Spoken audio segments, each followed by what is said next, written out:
Brabta mal-Att dwar il-ħasil ta' flus qatt ma qed li jistgħu jsiru investigazzjonijiet mingħajr ebda suspett raġonevoli.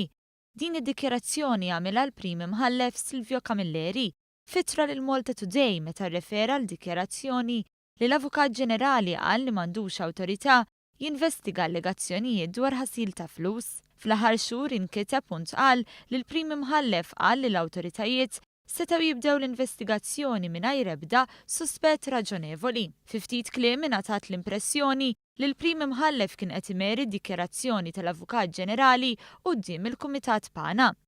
Iżda l-Prim Imħallef ħass li għandu jiċċara dan.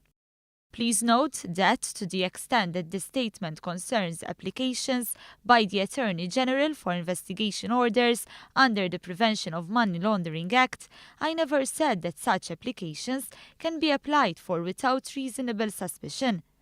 Din kienet l-ewwel dikjarazzjoni tal-Prim Imħallef wara li huwa wkoll der quddiem il-Kumitat Pana u d-diskors tiegħu quddiem dan il-Kumitat intuża diversi drabi fl-arena politika mill-Oppożizzjoni Nazzjonalista.